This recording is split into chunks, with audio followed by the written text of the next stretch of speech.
Y vivimos tiempos complicados, caóticos, de mucha crisis.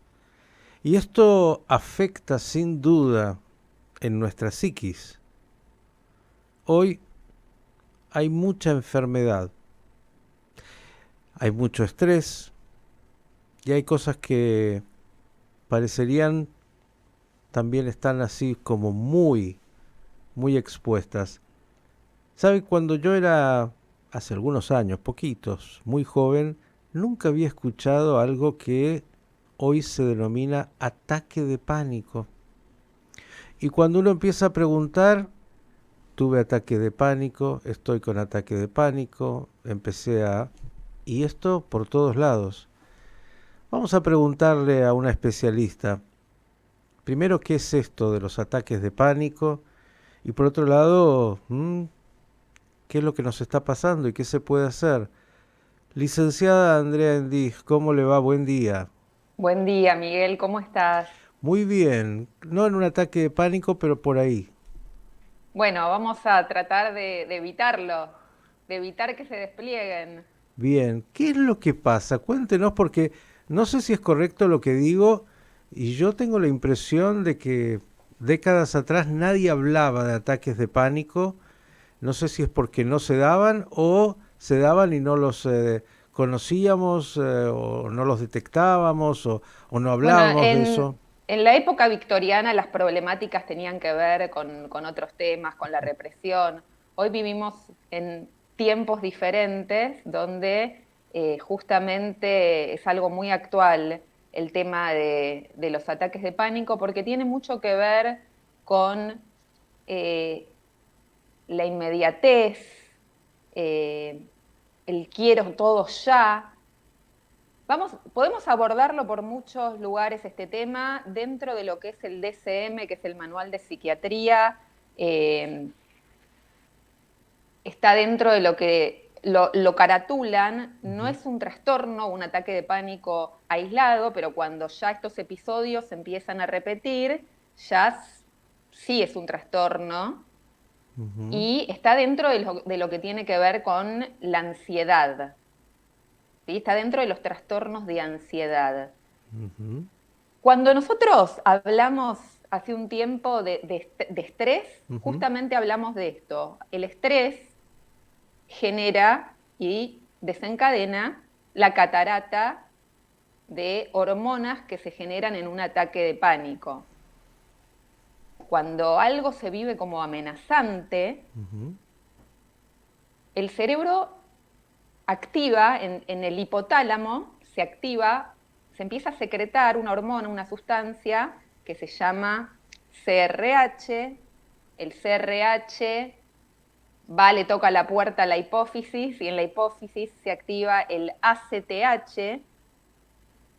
El ACTH le toca la puerta a la glándula suprarrenal Epa. y en la corteza se activa el cortisol, en la médula adrenalina, noradrenalina, y el cuerpo ahí, con todas esas sustancias, empieza la persona a tener una respuesta inflamatoria que en realidad lo que la persona empieza a traducir es: no puedo respirar, me voy a morir, voy a tener un ataque, un paro cardíaco, me está agarrando un síncope, me voy a desmayar.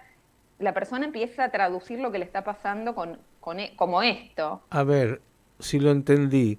Usted me está diciendo que un ataque de pánico es una respuesta hormonal, es decir, hay algo físico que se desata a partir de la ansiedad, a partir del estrés, y que, si yo no recuerdo mal, la definición era un ataque de pánico es sensación inminente de muerte, es decir, lo que siente la persona es eso, que se está muriendo, lo que usted dijo, de Sí. alguna manera es lo que empieza. Pero esto tiene que ver entonces con algo que se desata en lo químico en el cuerpo, no Sí, es es simplemente, químico. no es algo que está en la psiquis simplemente, sino que es como una cadena que empieza a Por eso te funcionar. dije que lo podíamos abordar por diferentes lugares.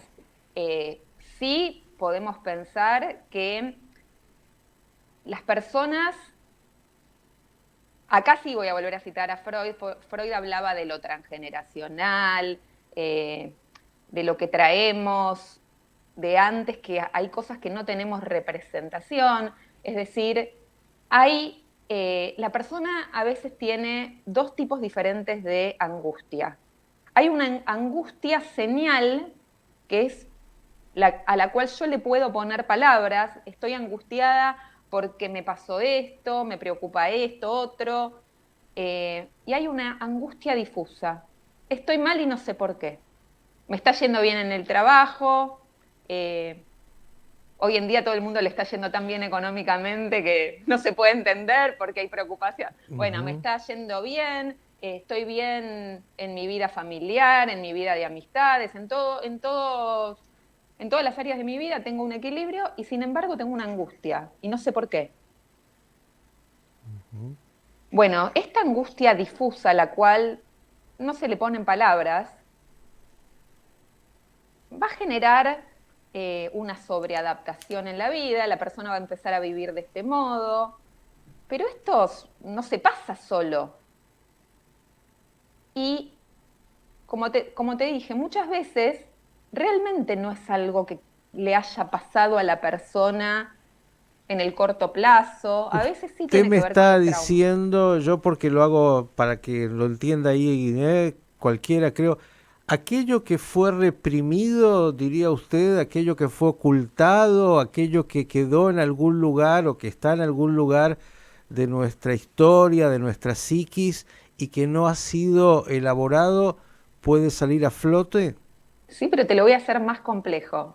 Eso sí, pero ¿qué pasa con lo que vivió mi abuela, Mm, que fue muy traumático lo que vivió mi abuela, que ella no lo pudo terminar de elaborar, de procesar, porque fue mucho, y eso pasó directamente a otras generaciones y de repente yo estoy teniendo un dolor que quizá viene de otros tiempos que yo no lo viví. Entonces, ¿cómo puedo? No están en el inconsciente ujú, común, está en un inconsciente cindido. O sea, el inconsciente que todos conocemos, que ujú. se habla habitualmente en la segunda tópica de Freud, es un inconsciente donde algo que la persona vivió se reprimió y pasó al inconsciente. Pero Bien, sí hay otro inconsciente que recibió vivencias directas de antepasados, de otros tiempos, de guerras, de remanentes arcaicos de la humanidad que fueron a parar directo a ese inconsciente. mm, ¿Cómo se le pone representación a eso que vivió mi abuela y yo lo estoy sintiendo, pero no lo viví? De repente, yo te lo digo como nieta de abuelos sobrevivientes de Auschwitz. Por supuesto que eso tiene un impacto en el psiquismo de la tercera generación. ujú. Entonces, ¿cómo esa persona puede ponerle palabras a algo que nunca lo vivió? O sea, no está en el inconsciente reprimido, está en el inconsciente escindido. Más complejo, como usted ha dicho, porque uno recibe entonces incluso mandatos y estructuras y vivencias y traumas de experiencias que en realidad vienen hacia atrás, ya ni siquiera son las propias, lo cual, como usted dice, complejiza más. Y todo eso puede surgir y puede producir esa angustia de la cual usted hablaba, incluso aparentemente estando todo bien. Absolutamente, y esto puede desatar ataques de pánico que quizá en el corto plazo uno le puede atribuir, mirá, me siento que estoy siendo ignorada por mi marido, o siento que mi esposa me es indiferente, o entonces empiezan a atribuirle y hacerle asociaciones a ese despliegue que empieza a pasar con lo actual, Ujú. que está muy bien, porque en realidad, ¿de qué se trata esto? De poder poner en palabras lo que está pasando, de poder darle representación. A mí muchas veces vienen pacientes con miedo a decirme, ay, fui a hacer biodecodificación, fui a las constelaciones familiares, fui a la tarotista, tienen miedo de que yo los rete por... Y nada que ver, porque en realidad me parece que siempre está bueno estar acompañado de profesionales que puedan acompañar un tratamiento serio, pero yo creo que todo lo que sirva para poner representación y a la persona le baje esa angustia difusa y la Ujú. tranquilice, seguramente ayude a que no despliegue estos ataques de pánico. De alguna manera está buscando algo que entiende que está ahí, que por ahí, como usted bien decía, no lo conoce porque no lo vivió de manera personal, pero hay alguien que sí lo vivió. Mire, qué interesante, y ya que trajo su propia historia, ahora yo voy a ser el que le confronte la suya, dijo, yo tengo abuelos sobrevivientes de Auschwitz, y eso obviamente no quedó ahí, sino que siguió. Digo, en el análisis geopolítico estos días mucho me han dicho por distintos lados, el mundo está como en los años 30, previo de lo que fue la Segunda Guerra Mundial, en un mundo caótico, en un mundo en crisis, y se empieza a representar eso en distintos lados. Eso puede gatillar, incluso en aquel que no lo vivió, eh, ese tipo de experiencia, de decir, uy, algo de eso me está pasando, aunque no lo haya vivido. Sí, sí, claro que sí. Yo no soy experta en antisemitismo, en estos temas, pero sí lo que te puedo decir es que en la vida se van dando ciclos y así como Freud hablaba de la compulsión a la repetición en las personas, Ujú. esta compulsión a la repetición se da a nivel eh, en la humanidad. Entonces, vamos a ver en la historia que cada tantos años están las matanzas de los judíos, esto se puede ya observar agarrando libros de historia, googleando. Ujú. Y, y sí, Y, claramente y esto va a desatar entonces, algo de otros tiempos de la humanidad, de esas personas que sufrieron en otros tiempos y alguien con una sensibilidad que esté conectado y esté abierto al mundo, claramente puede llegar a sentir lo que sintieron otros en otros tiempos. bien, interesantísimo porque va de alguna manera explicando lo que nos va pasando a los seres humanos en situaciones donde se plantean eh, momentos tal vez como este y otros. Pero estábamos hablando de ataque de pánico y nos quedan 2 minutitos, esto es tirano. ¿Qué le decimos a alguien que se siente en algún momento mal, angustiado, en esta ansiedad, con este estrés y que entra en una situación como esa? Lo primero y lo más urgente que le decimos es esto que explicamos de cómo funciona la catarata del estrés y decirle que el pico máximo de estas sustancias se empieza a degradar a los 10 minutos. Que si logra saber que no se está muriendo, que no se va a morir y que lo que está sintiendo a los 10 minutos puede bajar, lo va a poder detener y si no lo sabe, va a seguir con el miedo al miedo y sí se va a desplegar el ataque de pánico, la crisis de angustia, es lo mismo, es un sinónimo. Ujú. Eh, ¿Cuáles son los amigos para combatir esto? La calidad de vida. ¿Y qué nos da calidad de vida?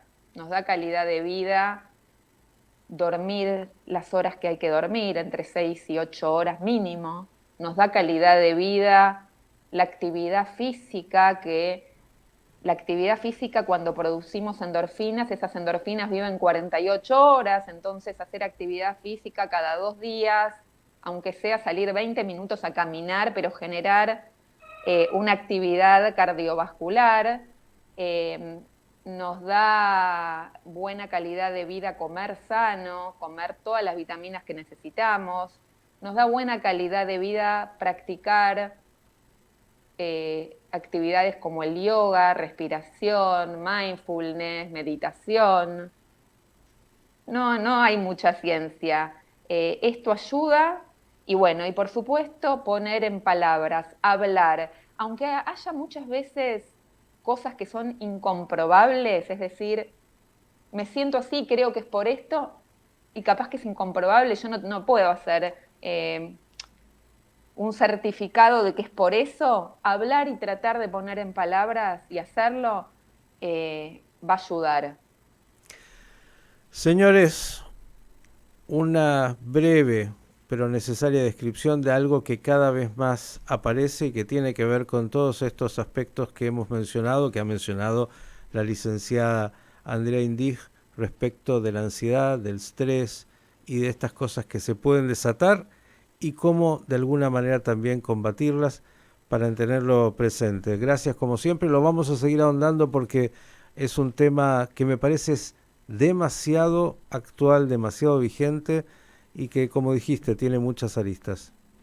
Así es, Miki. Un beso enorme. Cariños, a la licenciada Andrea Indig, psicóloga, ya saben, ¿eh? Escuchó usted 10 minutitos, respirar profundo, bajar un poco y todo va a pasar.